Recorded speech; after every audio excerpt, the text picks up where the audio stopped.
sakiti engkau dengan dosaku, ku balas segala kebaikanmu dengan kekurangan.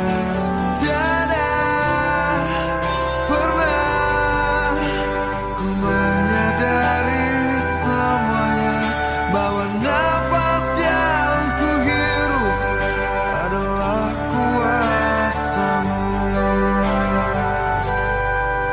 Alhamdulillah, ku syukuri semua. Terima kasihku ya Allah atas indahnya hidup. Alhamdulillah, ku syukuri semua. Terima kasihku ya Rabbi atas rahmat dalam hidupku.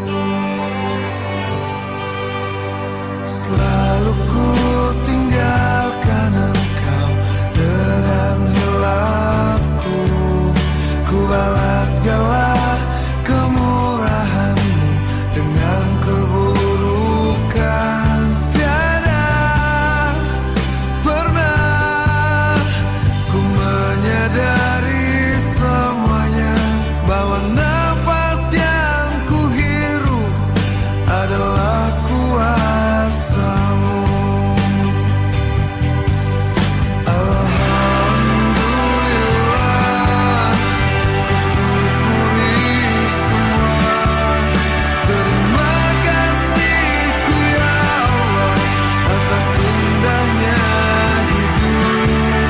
Alhamdulillah, ku syukuri semua. Terima kasihku ya Rabbi atas rahmat dalam hidupku.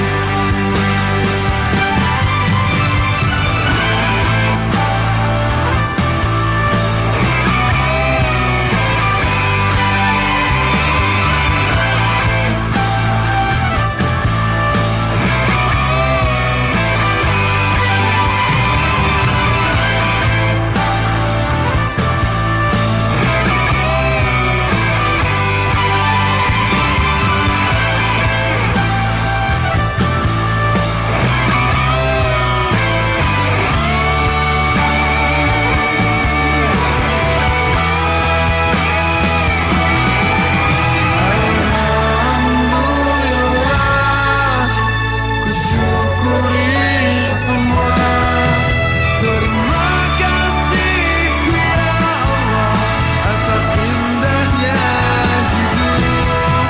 Alhamdulillah, ku syukuri semua. Terima kasihku ya Rabbi atas rahmat dalam hidupku. Alhamdulillah, ku syukuri semua. Terima kasihku ya Allah atas indahnya hidup. Alhamdulillah, ku syukuri semua. Terima kasihku ya Rabbi atas rahmat dalam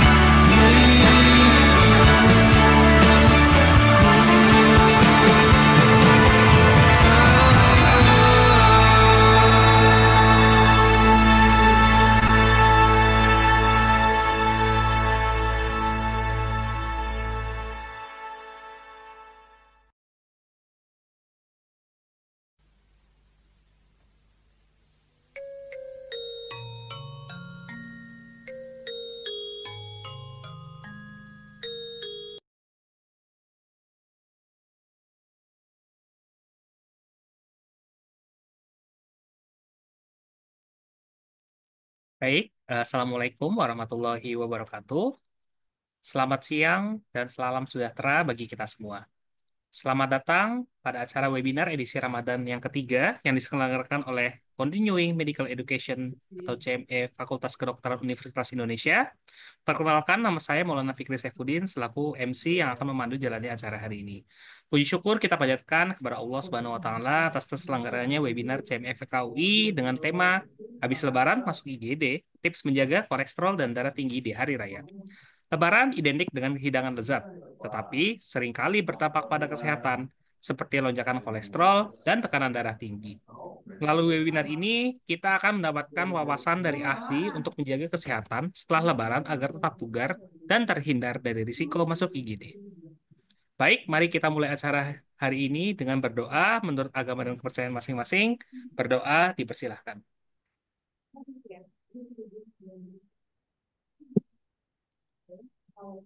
Oke, berdoa dicukupkan. Selanjutnya, kita akan sambut moderator yang akan memandu acara pada siang hari ini, yaitu Saudara Dr. Muhammad Salman Abbas, Sarjana Kedokteran. Muhammad Salman Abbas menyelesaikan pendidikan sarjana kedokteran di Universitas Indonesia pada tahun 2023.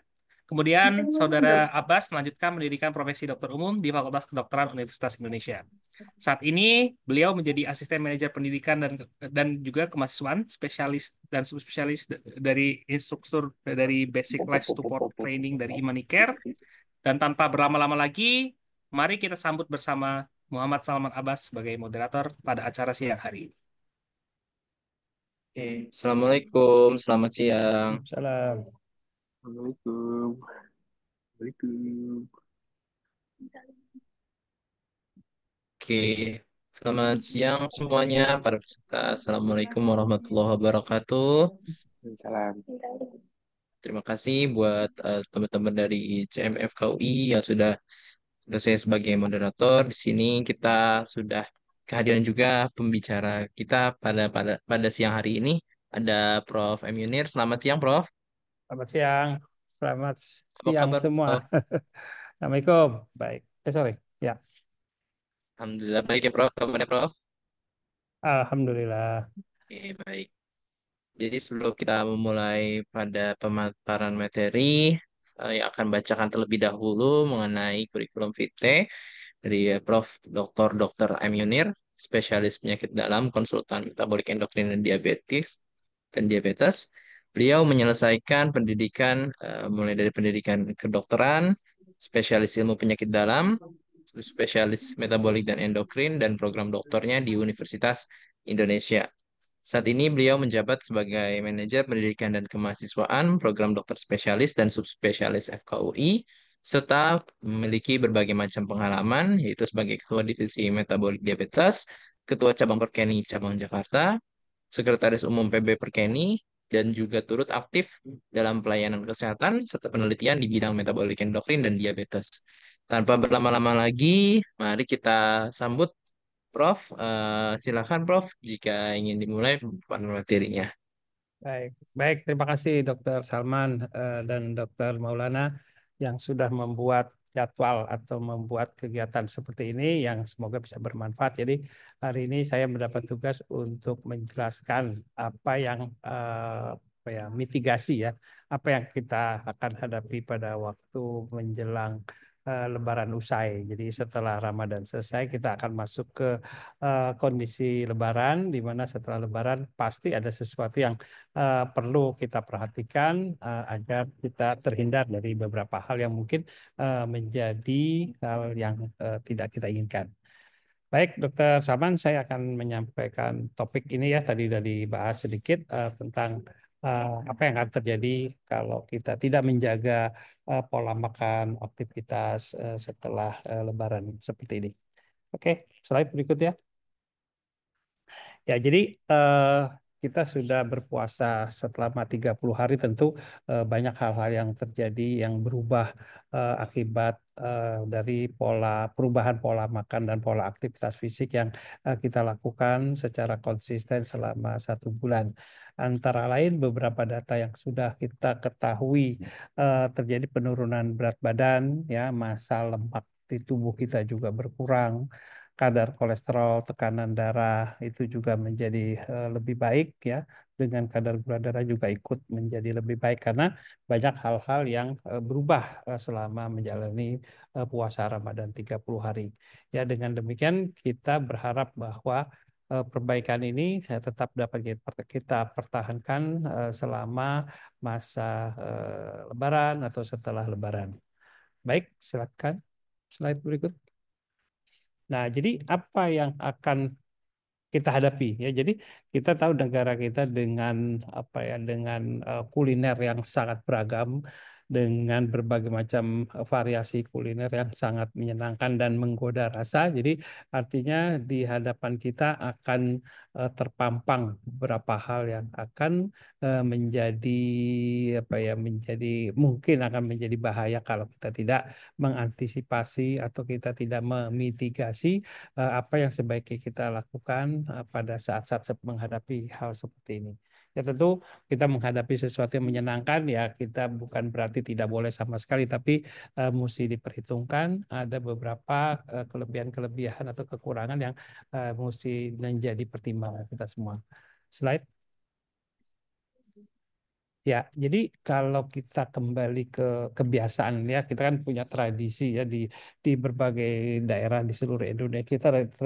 Tradisi kita tuh hampir sama ya. Jadi menjelang pada saat Lebaran sendiri kita mempunyai berbagai macam kuliner sangat beragam yang umumnya dengan kandungan kalori yang cukup tinggi ya.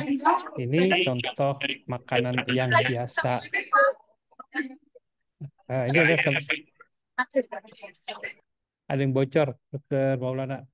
Ya, ini ada beberapa contoh saja untuk apa yang kita biasa sediakan atau kita makan bersama-sama ya dengan berbagai macam variasi dengan jumlah yang cukup banyak ya. Sehingga kalau kita perhitungkan dalam satu sajian atau satu porsi hidangan, kita harus memperhitungkan berapa jumlah kalori yang kita makan ya. Contoh umpamanya kita ngambil ketupat 1 atau 2 buah itu sudah sedemikian tinggi kalorinya karena dia kandungan karbohidratnya lebih dominan. Nanti biasa ditambah lagi dengan beberapa lauk pauk yang menjadi kombinasi dalam kita bermakan. Ya, sehingga kalau kita perhitungkan dalam satu saat, satu hari ya, itu kita bisa berapa banyak jumlah kalori yang akan kita masuk ke dalam mulut kita. Jadi kalau kita hanya melihat makanan utama, belum ditambah lagi kue-kue sambilan yang juga menggoda rasa, yang menggoda selera, tapi juga kalorinya tinggi. Jadi artinya kita harus waspada kalau kita makan dalam sehari, itu berapa banyak kelebihan kalori yang mungkin akan masuk ke dalam tubuh kita. Slide. Ya, jadi hal ini tentu tidak kita inginkan kalau kita tidak menjaga, kita tidak memperhatikan pola makan seperti itu. Jangan sampai lonjakan-lonjakan pola makan yang berubah ini akan membawa dampak yang kurang baik ya. Seperti laporan dari Surabaya ya pada tahun 2018 yang lalu ya bahwa dalam periode seperti itu selama Lebaran jumlah pasien kunjungan ke emergensi sangat meningkat ya. Jadi dengan berbagai macam fenomena yang bisa dikatakan karena perubahan pola makan atau perubahan aktivitas fisik yang sangat drastis ya, sehingga pasien mengalami kendala atau mengalami handaya terhadap kondisi fisiknya yang menyebabkan beresiko dibawa ke rumah sakit. Slide. Nah, ini adalah yang utama menjadi masalah ya. Jadi ada penaikan tekanan darah yang tidak terkendali, gula darah, terus berat badan yang juga berlebihan sehingga semua ini beresiko untuk menambah adanya resiko penyempitan atau sumbatan pada dinding pembuluh darah yang tentu ini kita tidak inginkan ya karena sumbatan seperti ini tentu berdampak terhadap angka kematian, angka mortalitas, angka kesakitan, angka kematian, ya sehingga beresiko mengalami kecacatan kalau serangan-serangan itu mengenai daerah-daerah yang sangat vital. Untuk itulah kita harus menghindari perubahan atau lonjakan-lonjakan yang akan terjadi selama pasca Ramadan seperti ini. Slide.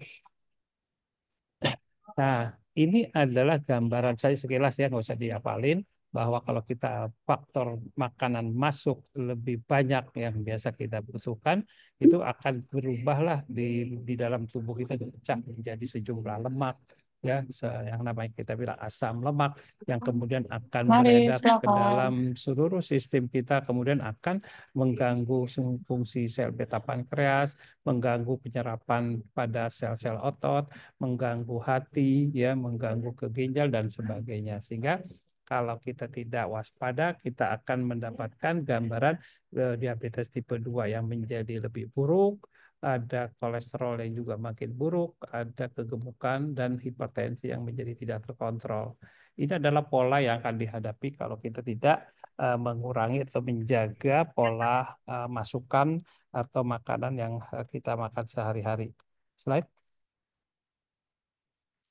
Nah, ini yang kita akan hindari ya, jangan sampai terjadi beban energi yang masuk itu lebih banyak daripada energi yang dikeluarkan. Sehingga kalau kita melihat antara keseimbangan aktivitas fisik dengan pola makan dan kebutuhan energi yang masuk dan keluar, kita tidak berharap bahwa kelebihan energi ini akan menyebabkan terjadinya kenaikan berat yang menyebabkan terjadinya obesitas, ya. Ini adalah hal-hal yang akan terjadi kalau kita tidak menjaga pola makan kita. Slide. Slide berikut. Nah, ini yang akan terjadi dalam tubuh kita, bahwa kelebihan sejumlah kalori jangka waktu tertentu, ya, itu bisa menyebabkan penumpukan zat-zat lemak di dalam organ-organ tubuh kita. Bisa di lever, bisa di rongga perut, ya, itu bisa menyebabkan terjadinya atau terangsangnya zat-zat yang menyebabkan peradangan, ya, peradangan atau inflamasi di dalam tubuh kita yang menyebabkan risiko terjadinya gula menjadi jelek, kolesterolnya menjadi buruk, dan seterusnya yang menyebabkan berbagai macam komplikasi akibat adanya obesitas yang tidak terkendali. Slide.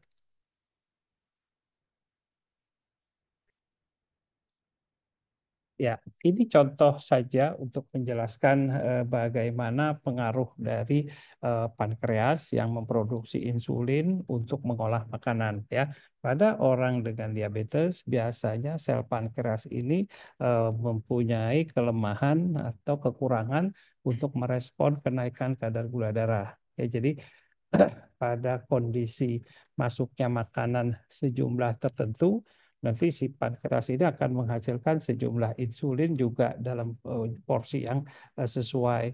Pada orang diabetes, porsi penghasilan insulin itu menjadi berkurang. Sehingga kalau kita masukkan sejumlah makanan yang berlebihan dari kebutuhan sehari-hari, si pankreasnya itu akan mengalami kelelahan. Sehingga tidak mampu lagi untuk mengendalikan gula darah yang masuk dari berbagai makanan, ya, sehingga akan terjadilah diabetes tipe 2 yang tidak terkendali. Nah, kalau kita lihat regulasinya seperti ini, ya, jadi gula darah atau gula darah yang naik itu tidak direspon dengan si pankreas untuk menghasilkan cukup insulin, sehingga begitu kadar gula darah masuk ke dalam aliran darah, insulinnya kurang, maka sejumlah sel-sel sejumlah gula darah yang ada di dalam aliran darah itu akan numpuk ke berbagai macam organ sehingga akan menimbulkan berbagai macam sulit di kemudian hari. Slide. Nah, ini adalah pola normal pada waktu kita makan. Ya, jadi waktu kita makan karbohidrat sejumlah berapa kalori, itu akan terjadi respon kenaikan kadar gula darah pasca makan. Ya, dalam periode 30 menit akan mencapai puncaknya. Dalam periode setelah 30 menit, kadar gula darah akan kembali menurun. Ya, menjadi kembali ke batas yang normal. Nah, ini kalau makan seperti biasa dengan jumlah yang normal. Nah, kalau pola ini berubah, artinya yang dimakan menjadi lebih banyak, terus frekuensinya menjadi lebih sering, artinya loading makanan di sini akan berlebihan. Sehingga grafiknya akan naik, naik, naik sampai lebih dari 200. Nah, inilah yang terjadi pada orang diabetes yang tidak menjaga pola makannya, jumlah kalori yang masuk ternyata berlebihan, akan menghadapi puncak kadar gula darah yang tinggi. Ya, biasa lebih dari 200 sampai sekitar 300. Nah, kondisi itulah yang tidak diinginkan sebagai bisa menjadi dampak bahwa makanan itu menyebabkan kadar gula darah tinggi. Gula darah tinggi itu akan menyebabkan komplikasi atau kesulitan pada beberapa organ. Slide. Ini agak sulit, kita lanjutkan aja slide berikut. Nah, ini adalah sistem tubuh kita yang berespon, ya, yang menyebabkan terjadinya kenaikan kadar gula darah, ya. Ini organ-organ vital semuanya, ada lemak, ada lambung, ada pankreas, ada ginjal, terus ada usus halus dan seterusnya yang masing-masing mempunyai peran dapat meningkatkan kadar gula darah, ya. Contoh adalah begitu makan kita masuk, sebagian besar akan diserap, akan menyebabkan kenaikan gula darah.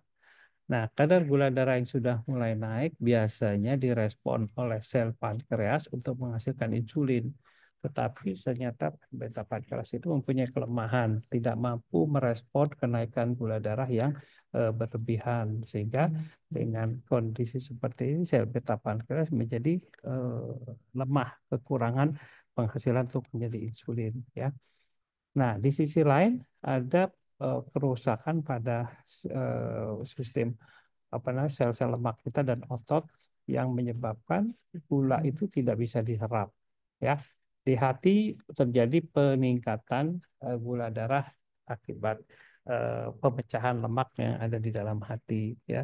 Terus bisa juga nanti pengaruh dari usus dan otak yang berpengaruh terhadap metabolisme glukosa, sehingga ke depan biasanya dokter-dokter itu akan memberikan pengobatan sesuai dengan dugaan organ mana yang menjadi penyulit untuk terjadinya hiperglikemi, ya.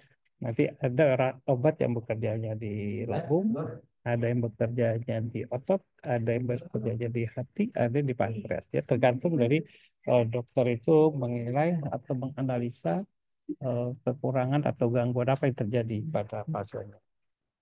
Slide. Nah, ini ada beberapa gejala yang mungkin perlu kita perhatikan jika kadar gula darah kita menjadi tidak terkontrol. Ya, Ada ini adalah motor. gejala-gejala klasik yang biasa kita dapatkan. Ya, mulai dari semutan, baal, kebas, gatal dan sebagainya, sering kencing dan sebagainya. Nah, untuk memastikan periksalah gula darahnya dengan cara yang sederhana, dengan cara penggunaan darah kapiler, kita akan dapatkan kadar gula darah yang tentu akan tinggi melebihi dari batas. Kalau kita berharap normal adalah batasan puasanya di bawah 126 atau biasa gula darah sewaktunya yang sebaik adalah sekitar di bawah 120, ya. Ini adalah harapan yang kita jaga supaya diabetesnya tidak berkembang atau diabetesnya bisa dikendalikan dengan baik. Slide. Nah, yang kedua ada problem kolesterol. Ini hampir sama sebenarnya. Jadi makanan yang mengandung kolesterol atau karbohidrat tinggi itu akan dicerna ke dalam hati untuk dibentuk dengan fraksi-fraksi kecil dari kolesterol seperti VLDL, IDL atau LDL. Ya. Tetapi kalau suplai kolesterol dalam makanan yang tinggi, dia akan membentuk suplai kolesterol yang juga yang akan berpengaruh ke hati, otot dan sebagainya. Juga kalau kita lihat pola makan yang kita dapatkan itu akan berpengaruh terhadap munculnya penyempitan dinding pembuluh darah.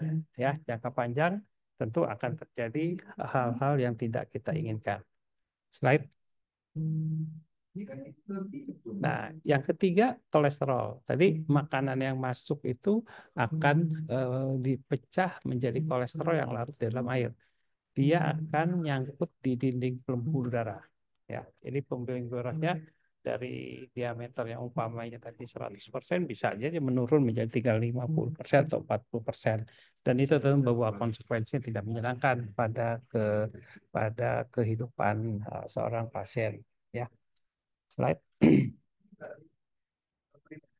Yang keempat itu hipertensi. Ini akibat loading makanan yang mengandung garam atau kolesterol tinggi, atau bisa juga karena gula yang terkandung di dalam makanan itu juga tinggi, akan menyebabkan beberapa pengaruh, atau dia akan mempengaruhi berapa cepat tekanan darah terkontrol, beberapa berat kendali gula darah bisa dicapai. Ya, ini batasan-batasan tekanan darah yang kita harapkan cocok pada pasien waktu monitoring di rumah.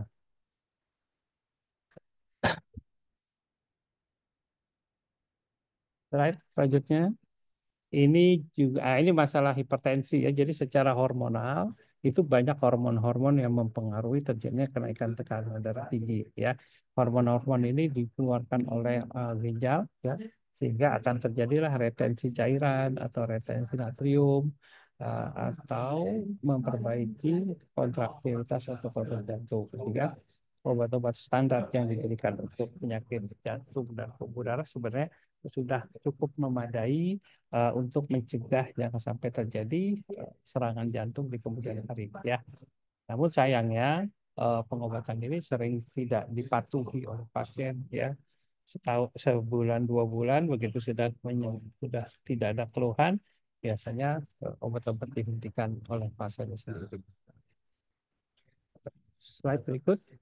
Nah, ini adalah beberapa identifikasi yang bisa kita lakukan secara seluruh untuk hipertensi, diabetes atau kegemukan adalah parameter-parameter usia, jenis kelamin, kelompok etnik tertentu, dan ada tidaknya riwayat diabetes sebelumnya. Ya, dengan mengidentifikasi faktor-faktor risiko seperti ini, kita bisa menentukan apakah pasien ini masuk ke dalam obesitas yang morbid atau tidak, serta pola-pola yang mungkin tidak mendukung terhadap kesehatan fisik secara keseluruhan pada seorang dengan diabetes. Slide. Ini dampak panjang ya. Jadi bersama dengan kolesterol, bersama dengan tekanan darah dan gula darah, disertai rokok. Jangan lupa ya, rokok itu akan terjadi proses penyempitan dinding pembuluh darah yang bisa menyempit ke dinding pembuluh darah otak atau ke jantung, sehingga akan membawa manifestasi atau gangguan yang sesuai dengan cabang pembuluh darah yang terganggu. Slide. Nah, ini komplikasi lain yang mungkin bisa terjadi ya kalau seorang penderita diabetes lama, matanya tidak terkontrol, gulanya tidak terkontrol, bisa terjadi ada komplikasi di retina. Retina akan mengalami perdarahan sehingga penampilannya seperti melihat bayangan hitam di waktu melihat di kaca ya, sehingga kalau sudah seperti ini pasien harus segera di laser untuk menambal kebocoran atau kerusakan pada sistem retina ya. Komplikasi lain yang juga tidak sedikit adalah diabetic foot atau kaki diabetik ya, di mana hal ini timbul akibat defek dalam satu sisi kaki yang diabetik yang sebenarnya kalau diobati dengan serius bisa dikendalikan dengan baik, namun nampaknya banyak yang tidak menyadari adanya luka seperti ini karena tidak sakit, sehingga sering datang dalam keadaan yang sudah terlambat. Slide. Nah, apa yang perlu dilakukan? Ini adalah beberapa tips ya untuk menjaga supaya kondisi fisik yang sudah membaik pada waktu Ramadan itu bisa dijaga ya. Usahakan kalori yang dibutuhkan sekitar 30 pada laki-laki atau 25 ya, dengan berat badan 150 kita bisa bayangkan berapa banyak makanan yang sebaiknya kita konsumsi. Dengan komposisi seperti ini, sebenarnya komposisi yang normal kita dapatkan pada waktu kita makan dengan makan sehari-hari ya. Jadi ada makan nasi, ada lemak, ada protein, ada kalsium dan sebagainya. Jadi sebenarnya kondisi apa namanya, kondisi fisik atau kondisi nutrisi badan kita masih bisa dijaga, asal kita juga menjaga pasukan jangan sampai berlebihan. Slide. Nah, ini adalah satu contoh aja untuk menghitung kebutuhan kalori ya pada seorang laki-laki umpamanya di sini 165 dan beratnya 70. Jadi agak kebesaran ya. Kita perhitungkan kebutuhan kalori yang dibutuhkan oleh seorang pasien tinggi seperti ini adalah 2106 kalori. Yang dalam pemberiannya bisa dibagi rata ya di pagi, siang, sore atau malam disertai snack di antaranya. Ya, jadi kalau dilihat dari cara perhitungannya sudah sesuai dengan kebutuhan ya. Jadi tinggal dikembangkan mengganti rasa, mengganti jenis bahan makanan dan sebagainya. Right? Ini beberapa contoh penghitungan kalori tadi ya. Jadi nanti kita bisa dapatkan seseorang itu butuh makan pagi yang berapa kalori, makan siang berapa kalori, atau mau tidur tambahan kalorinya berapa. Oke, jadi kalau kita lihat ini adalah tips untuk seseorang yang ingin mengurangi beban berat badan dengan mengatur kebutuhan kalorinya ya. Tadi ingat kebutuhan defisit kalori 500 kalori sehari bisa menurunkan berat badan sampai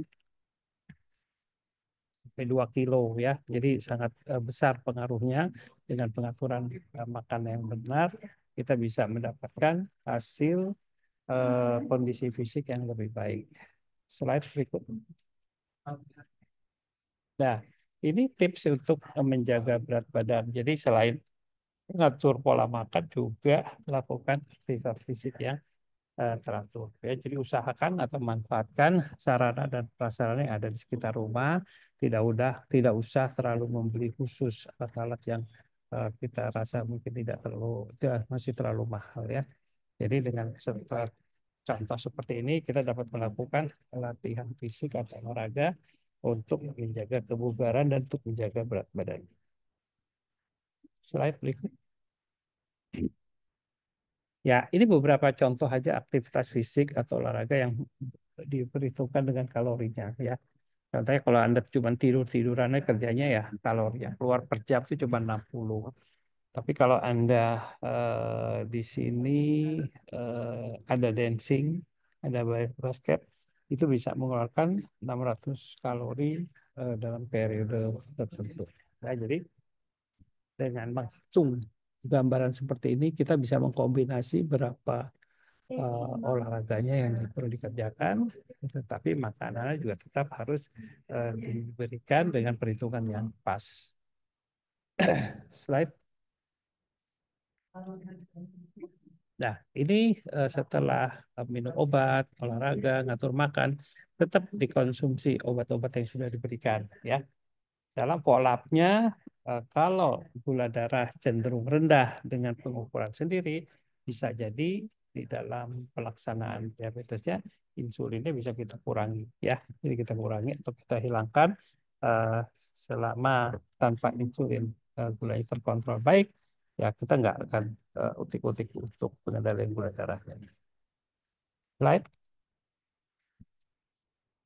Ya, ini yang harus dilakukan jika melihat tanda-tanda seperti ini ya, jadi harus segera dibawa ke rumah sakit, dibawa ke RSCM, terus segera dilaporkan dan kita akan mendapatkan pengelolaan yang maksimal ya. Slide berikut. Ini tanda-tanda hipoglikemi ya. Yang tadi ini tanda-tanda hiperglikemi yang mana antara lain keluhannya akan muncul kalau gula darah yang udah lebih dari 180. Ya, gejala lemes, ngantuk, mata buram dan sebagainya itu menjadi ciri khas ada tidaknya gangguan neuropati perifer. Slide berikut. Ya, jadi itu slide saya yang terakhir. Ini sebagai kesimpulan bahwa puasa 1 bulan dapat memperbaiki kondisi metabolik tubuh pasca Ramadan, ya saat Lebaran dapat terjadi peningkatan gangguan metabolisme gula, yaitu bisa terjadi gula darah, kolesterol dan berat badan yang tidak terkendali dengan baik. Penyebab gangguan metabolisme pasca puasa Lebaran itu adalah adanya perubahan pola makan, intake karbohidrat yang beli kolesterol dan garam yang mungkin meningkat tidak terkendali. Jadi yang penting adalah pengembalian 3J, jumlah, jenis, dan jadwal makan. Ya, kita harapkan dengan pengaturan pola seperti ini kita mencegah terjadinya kenaikan berat badan yang terlalu berlebihan. Oke, saya rasa ini akhir slide saya. Terima kasih banyak atas perhatiannya. Assalamualaikum warahmatullahi wabarakatuh. Waalaikumsalam warahmatullahi wabarakatuh. Terima kasih kepada Prof. Yunir atas pemaparan materinya yang sangat bagus ya, luar biasa, Prof. Ini ada yang bertanya, Prof. Di kolom pertanyaan tadi mulai dari di sini ada Misbahul Anam. Selamat siang, Prof. Izin bertanya untuk jenis medical check up apa saja yang diwajibkan setiap tahunnya untuk mengetahui kondisi tubuh lebih awal, khususnya mencegah dari penyakit dalam. Ya. Terima kasih. Jadi kalau kita lihat tergantung usia sebenarnya Dokter Salman. Jadi kalau Bapak Mas Baul udah usia di atas 40 tahun, ada baiknya sekali cek lengkap ya mulai dari organ vital semua, ya, jantung, ginjal, liver, gula, elektrolit dan sebagainya untuk baseline pertama. Kalau tahun pertama diperiksa ternyata sebagian besar masih normal, biasa kita sarankan lagi tahun depan atau 2 tahun lagi untuk ngeceknya. Nah, berbeda kalau sudah disertai dengan penyakit. Umpamanya udah kena penyakit 2 tahun yang lalu, udah diabetes, check up apa yang mesti diperlukan. Nah, check up-nya agak sedikit lebih lengkap.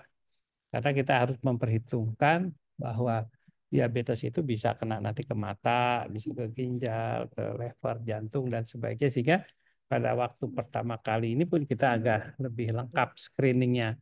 Mungkin ada perlu ke bagian saraf, ke bagian mata, untuk detail-detail yang kita perkiraan sudah ada sebagai pengikut pengikut pada pasien-pasien yang sudah usia di atas 40 atau 50 tahun. Jadi nanti tergantung juga Dr. Salman ya, kalau dia masih seperti biasa aja, paket lengkap biasa untuk pemeriksaan organ-organ vital, termasuk rekam jantung. Ya, baik, silakan Dr. Salman. Oke, baik, Prof. Terima kasih, Prof, atas jawabannya. Tadinya sesuai dengan kondisi tubuh pasiennya, sesuai dengan usia pasiennya, dan sekiranya kalau misalkan ada yang perlu diperiksakan tadi-tadi ya, mulai dari ujung kepala hingga ujung kaki ya, Prof ya. Oke, baik, Prof. Ada lagi yang bertanya, Prof, dari Prameswari dan Novalia ini. Bagaimana cara untuk mengontrol porsi makanan saat Lebaran agar tetap sehat? Dan kalau dari Novalia, ini sekalian ya, Prof, karena masih berhubungan, sekiranya apa saja makanan khas Lebaran yang perlu dibatasi, terutama bagi pasien penderita hipertensi serta kolesterol tinggi? Jadi sebenarnya tadi gambar-gambar itu udah jelas ya. Jadi kalau gambarnya bangsa opor, sebenarnya boleh makan. Ya, jadi ambil sepotong. Kalau kita lihat ayam itu kan ada 100 gram sampai 150 gram. Jadi ambil satu dengan ada lontongnya, ada kuahnya sebagian. Nah itu udah memadai untuk dinikmati ya. Tapi yang sering kan terjadi kalau kita sudah makan itu ya namanya lagi rame-rame suka tambah tambah tambah. Jadi akhirnya nanti akan berlebihan. Jadi apa yang dihitung adalah jumlahnya harus ketat, ya, tidak terlalu berlebihan. Tetapi kalau umpamanya kelebihan, ada kompensasinya. Umpamanya kelebihan 500 kalori dalam hari itu. Besok kompensasi dengan olahraga yang menghasilkan atau membuang kalori sekitar 500 kalori. Ya, jadi tadi ada contoh-contohnya olahraga berenang, sepeda itu kalorinya berapa habis. Nah, dengan melihat seperti itu kita bisa switch makan agak lebih sedikit, kelebihan berapa, tapi besok olahraga ditambahin. Ya, mungkin itu tips sederhananya. Oke, baik, Prof ya. Berarti diperhatikan tadi ya jumlah jenis makanan, kalori, sama tadi disertakan juga dengan olahraga ya, Prof ya. Ya, Oke, baik, Prof. Ada lagi yang mau bertanya, Prof. Apabila ini dari Rina, apabila sebelumnya tidak terbiasa minum obat, maksudnya tidak memiliki penyakit yang mengkhususkan untuk meminum obat rutin, apakah perlu meminum obat terlebih dahulu, Dok, sebelum menyantap hidangan Lebaran? hmm. Tergantung diagnosanya. Kalau udah ketahuan kolesterol tinggi, ya udah boleh makan seperti yang tadi digambarkan, tetapi pas diperhitungkan jumlahnya harus menyesuaikan. Kalau udah dengan diabetes juga ditambah dengan ada diabetes, ya mungkin ekstra ketatnya jadi lebih seperti makan siang ya, karbohidratnya benar-benar ditakar tidak terlalu tinggi. Jadi dengan pola seperti itu sebenarnya pasien udah bisa belajar untuk oh saya baiknya menghindari jenis makanan mana. Ya, jadi ada makanan yang recommended untuk dihindari, ada yang masih boleh tapi jumlahnya nggak banyak. Terus ada juga bahan makanan yang ya udah serah makan aja karena kandungan kalorinya termasuk rendah ya seperti tomat, timun, sayur-sayuran itu biasanya kita serahkan pada pasien untuk suka-sukanya makan sayuran. Oke, Prof. Berarti bagi pasien-pasien yang sebelumnya tidak rutin minum obat, tidak perlu untuk meminum obat Ya, terlebih dahulu ya, Prof ya. betul, betul. Oke, baik. Ini juga ada pertanyaan lagi nih, Prof. Sepertinya banyak banget, Prof, ya bertanya pada siang hari ini. Ini dari Ani sama Dewi Ayu Anggreni terkait tidur nih, Prof. Oh, Kalau dari Ani sendiri, apakah kalau misalkan setelah makan bawaannya ingin tertidur, apakah itu tanda-tanda kita harus mengecek gula darah dan apakah berapa kira-kira waktu yang dibutuhkan setelah kita makan untuk tidur? Karena biasanya setelah sahur ini sering tidur lagi, Prof. ya, betul. Jadi kalau tanda-tanda habis makan banyak ngantuk, artinya mungkin jangannya makannya kebanyakan. Karena apa? Pada waktu setelah kita makan itu aliran darah itu banyak bergerak ke lambung. Makin banyak makanan di situ, pengolahannya makin tinggi. Jadi artinya aliran oksigen di otaknya agak berkurang. Mungkin di situ yang menjadi keluhan pasien itu jadi cepat ngantuk ya. Terus bagaimana menghindarinya? Biasanya makanan itu akan diserap setelah 2 jam. Ya, mungkin itu patokan apa sederhana bahwa dalam periode 1 jam setelah makan itu penyerapannya masih tinggi, ya masih tinggi. Dan setelah 2 jam baru penyerapan itu akan menurun. Nah, di situ mungkin tahap yang paling sesuai untuk istirahat karena sudah tidak ada lagi kandungan makanan di dalam lambung yang mungkin mengganggu pada waktu tidur.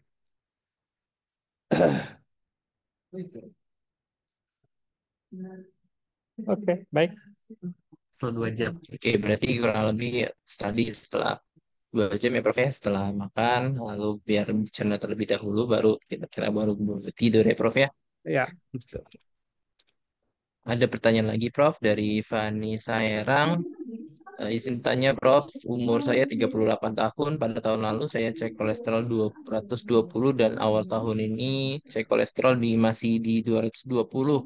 Serta ada tangannya suka kebas dan bagian kepala belakang suka kesemutan setengah. Sekiranya Oh. apa yang perlu dilakukan ya, Prof? Ya, mungkin satu adalah melihat ukuran berat badan nih, sama 38 tahun udah obes belum atau kegemukan, ya. Yang kedua adalah mengaktifkan olahraganya, gitu ya. Jadi kalau yang belum mulai segera atau kalau yang sudah ditingkatkan.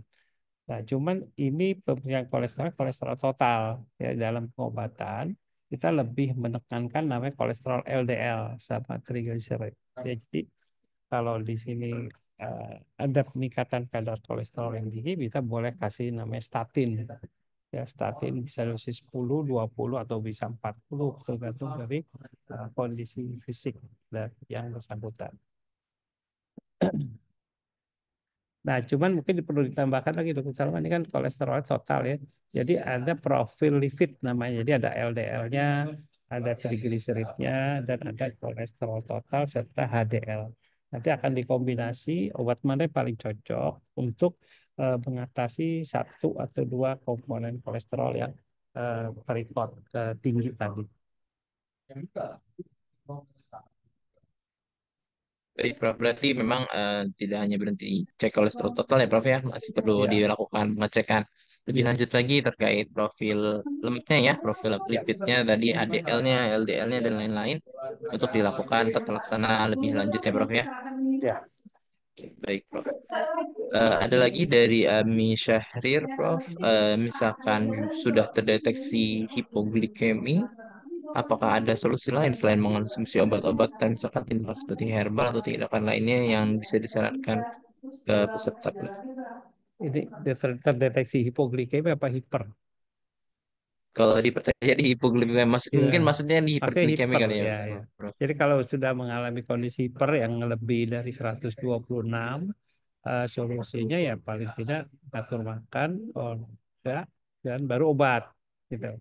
Ya, tapi kalau di kota besar sering terjadi olahraga yang udah lama tidak dilakukan, sehingga kalau ditunggu dia untuk olahraga dulu butuh waktu sebulan baru dia kembali lagi. Nah, untuk kondisi seperti ini kadang-kadang dokter memutuskan segera saja beri obat untuk menurunkan kadar hiperglikeminya. Nanti dihitung lagi sesuai dengan berat badan pasien, tinggi badan dan sebagainya sehingga pilihan obat yang kita berikan sudah optimal. Artinya dia bisa segera meminum obat untuk melihat pengaruhnya terhadap gula darahnya ya. Selanjutnya baru monitoring untuk memantau apakah terjadi penurunan atau tidak. Oke, baik. Baik, Prof. Berarti memang diawali oleh gaya hidup dulu ya, Prof ya. Perubahan gaya Ya, hidup terlebih dahulu, baru bisa diberikan obat-obatan. Namun kalau pada masyarakat perkotaan, tadinya mungkin karena kesibukan dan lain-lain, maka juga perlu diberikan pengobatan dari lebih awal cepat. ya, Prof ya. Lebih Ya. cepat. Oke, baik. Ada lagi, Prof, pertanyaan dari Winda terkait kolesterol totalnya tinggi, namun LDL, trigliserida, HDL masih dalam batas normal. Sekiranya bagaimana ya, Prof, apa yang perlu dilakukan? Hmm. Ya, jadi kalau upaya kolesterol totalnya masih tinggi, tapi LDL triglyceridnya masih relatif normal-normal aja, mungkin perlu dicek ulang. Jadi secara kronologis namanya lipid profile. Jadi nanti itu akan keluar kolesterol totalnya, LDL-nya, HDL atau yang lain sehingga pada waktu melakukan perbaikan atau revisi perbaikan secara prasarana, dia akan memperhitungkan apa yang mesti dikoreksi atau diperbaiki. Jadi perlu dilakukan pemeriksaan ulang lagi ya, Prof, Lebih lengkap, iya. terkait lebih lengkap lagi terkait profil lipid dan lain-lainnya. Biar nantinya bisa dilakukan pelaksanaan lebih lanjut, apakah mulai dari perubahan gaya hidup maupun dengan intervensi obat-obatan ya, Prof. Betul, ya. Oke, baik. Satu lagi, Prof, terakhir ini dari Trisha, sekiranya kalau misalkan apa aja tanda-tanda yang perlu kita perhatikan, tanda-tanda darurat, misalkan kolesterol tinggi atau hipertensi yang harus segera diperiksa. Hmm. Kalau yang dianggap Garut atau mungkin perlu perhatian khusus kali ya. Jadi kalau tekanan darah udah berkali-kali berobat tidak terkontrol juga. Udah minum 2 atau 3 macam, angkanya belum mencapai target. Nah itu mungkin perlu segera konsultasi untuk penyelesaian ya. Terus kalau kolesterol tinggi, kedaruratannya sendiri yang paling terlihat adalah yang kadar trigliseridnya di atas 350 atau 400 itu sudah harus perhatian khusus ya. Jadi karena kolesterol yang tinggi itu bisa meracun pankreas sehingga pankreas akan kolaps sehingga yang tadinya tidak ada diabetes bisa jadi diabetes gitu. Ya, jadi level ada yang bilang 3,5 ada yang 400 untuk segera pengobatan khusus untuk golongan trigliserid ya. Oke, saya rasa itu Dokter Salman. Oke, baik Prof. Terima kasih Prof atas jawabannya, atas pertanyaan-pertanyaannya juga bagi para peserta. Mungkin sekian Prof yang dari sini pertanyaannya sudah habis semua. Saya Oke. balikan kembali ya kepada Fikri. Silakan Fikri. Oke, baik. Baik, Makasih, terima Dokter kasih. Salman. Dokter Fikri, makasih ya. Yuk, Terima Sama-sama kasih banyak, Prof. Terima Prof. kasih Prof. Baik, sekali lagi saya ucapkan terima kasih banyak kepada Muhammad Salman Abbas beserta Profesor Dr. M. Yunir, spesialis penyakit dalam konsultan endokrin metabolik dan diabetes, selaku narasumber pada webinar hari ini. Semoga materi yang tadi telah disampaikan dapat bermanfaat untuk kita semua. Selanjutnya akan dilanjutkan dengan penyerahan sertifikat narasumber sekaligus dokumentasi kepada Profesor Dr. M. Yunir, spesialis penyakit dalam, konsultan endokrin metabolik dan diabetes. Kepada panitia yang bertugas dipersilahkan.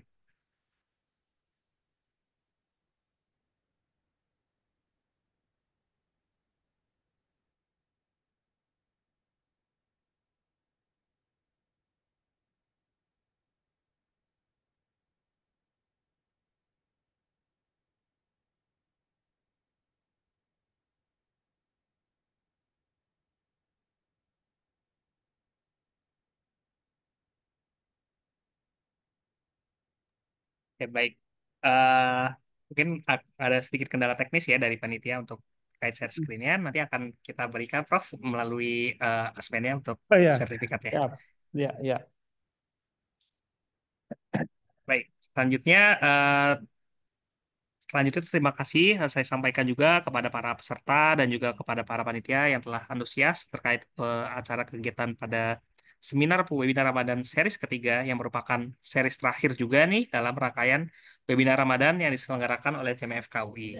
Oh baik, ini sertifikatnya sudah muncul ya. Mungkin dari panitia bisa dilakukan dokumentasi. Saya hitung mundur. 3, 2, 1. Baik. Oh. Selanjutnya, saya akan memberikan penyerahan sertifikat moderator sekaligus dokumentasi kepada Muhammad Salman Abbas, kepada panitia yang bertugas. Dipersilakan untuk mengambil dokumentasi. Baik, 3, 2, 1. Oke, baik. Terima kasih kepada Prof. Yunir dan juga kepada Saudara Salman Abbas atas kesediaannya telah menjadi pembicara sekaligus moderator pada acara webinar pada siang hari ini. Apabila Prof mungkin ada kegiatan lain, Prof sudah bisa dipersilahkan untuk meninggalkan Zoom siang Baik, hari ini. terima kasih banyak Dr. Salman, Dr. Fikri. Semoga sukses terus ya. Saya Oke, baik. Amin. Terima sebelum kasih ini banyak, mohon Prof. maaf ada kesalahan. Assalamualaikum warahmatullahi wabarakatuh. Waalaikumsalam Waalaikumsalam warahmatullahi wabarakatuh. warahmatullahi wabarakatuh. Baik, kami panitia CME mengucapkan terima kasih yang sebesar-besarnya kepada narasumber, moderator, panitia, dan peserta yang telah mengikuti acara webinar pada siang hari ini. Di momen yang penuh keberkahan ini, izinkan kami mengucapkan Tabaqallahu minna wa minkum, siyamana wa siyamakum, selamat Hari Raya Idul Fitri 1446 Hijriah. Minal aidin wal faizin, mohon maaf lahir dan batin. Semoga kita dipertemukan kembali dalam keadaan sehat di kesempatan berikutnya.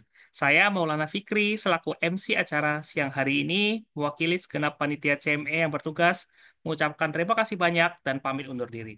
Wassalamualaikum warahmatullahi wabarakatuh.